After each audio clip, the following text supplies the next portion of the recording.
मंदिर देखे हैं? कौन से वाला? तेलंग स्वामी पंचगंगा घाट पर है, बहुत बड़ा शिवलिंग। अच्छा। एक साधु थे, वो रोज माला, वो मंदिर जो शिवलिंग मणिकंका घाट पर, तो यहाँ पर वो माला नाथ जी को चढ़ाते थे, वही माला वापस यहाँ दर्शन करने आते तो उनको यहाँ दिख जाता। अच्छा। ये माला यहाँ देते। तो ये शिवलिंग को अपने काशी में दबा कर साधु उस टाइम पे आप देखेंगे मंदिर तो कहेंगे आप कैसे उठाएं, तब यह खूब विशाल शिवलिंग है। तो फिर उठाकर वो पंचगंगा घाट में ले गए, वहीं पर स्थापना की है। तो फिर उसके बाद वहीं के बगल में उनका समाधि भी है वो साधु का। अच्छा, एक यहाँ पे हमने मंदिर देखा था जो डाउन हो गया, धस गया। नहीं नहीं, उसका भी कहानी है। एक राजा था, एक रानी थी, उनका बेटा था, दोनों में झगड़ा हो जाता है। तो झगड़ा हो जाता है तो बेटा बोलता है कि मैं आपके दूध के कर्ज चुकाने के लिए मैं आपके लिए मंदिर बनवा दूंगा। अच्छा। तो ये मंदिर सारा घाट और ये सब बनवाया, वो मंदिर बनवा दिया। फिर अपने माँ से जाके बोला कि मैं आपके लिए मंदिर बनवा दिया, आप जाइए दर्शन करिएगा, मैंने आपके दूध के कर्ज चुका दिया। अच्छा। माँ ने बोला जो अपना मंदिर देखता रहो। वापस वो देखने गया तो सभी टेढ़ा हो गया। तो कोई भी अपने माँ का दूध कर्ज नहीं चुका सकता है। अच्छा, मंदिर माँ ने देखा टेढ़ा हो गया। हम सोचे कि अपने माँ का दूध कर्ज नहीं चुका सकता। हम सोचे कि इतना भारी वजन बनाया है इसका कि मिट्टी में धस गया ये। अब 9 महीना पालना, फिर उसको बड़ा करना बहुत होता है माँ के लिए। इतना कोई नहीं कर सकता, आदमी तो नहीं कर पाएंगे। आइए अब आपको लेके चलते हैं रामनगर के किले में, जो कि वाराणसी में स्थित है। यह तुलसी घाट के सामने गंगा के पूर्वी तट पर स्थित है। बलुआ पत्थर की संरचना वाले इस किले का निर्माण 1750 में काशी नरेश राजा बलवंत सिंह द्वारा मुगल शैली में कराया गया। वर्तमान समय में किले की अच्छी हालत नहीं है। यहाँ 18वीं शताब्दी से ही काशी नरेश रह रहे थे।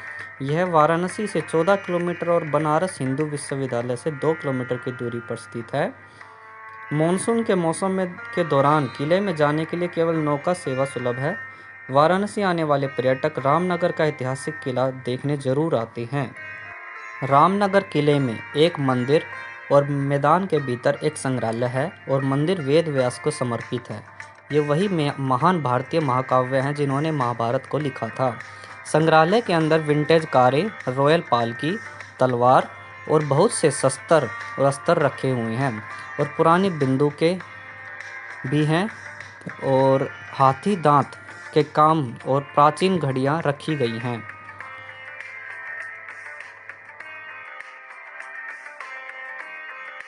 रामनगर किले का निर्माण मुगल शैली में वर्ष 1750 में चुनार के बलुआ पत्थर से किया गया था।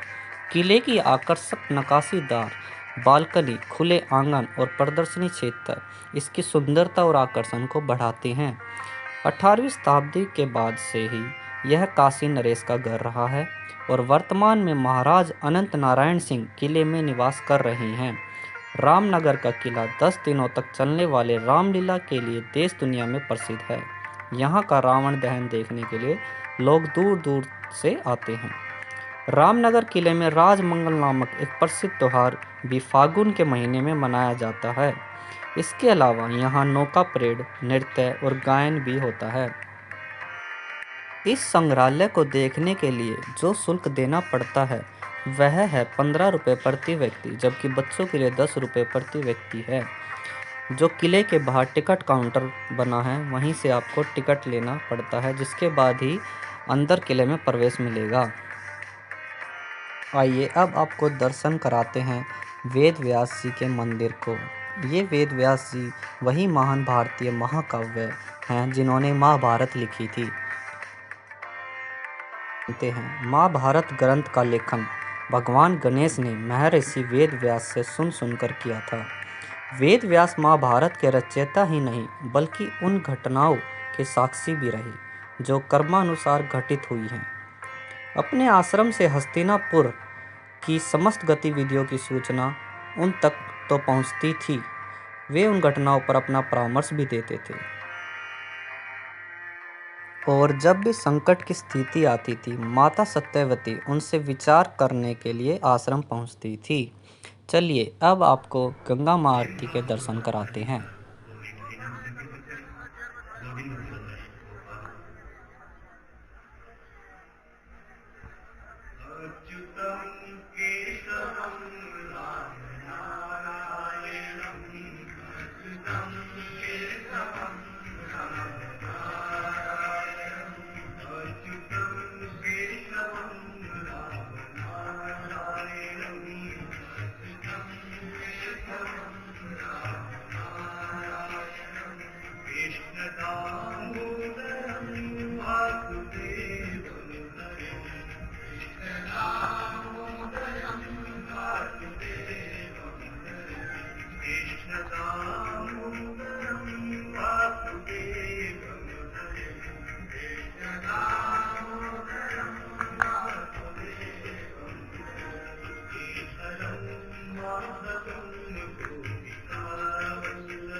मैं आशा करता हूँ आप सभी को मेरा यह वाराणसी का वीडियो अच्छा लगा होगा।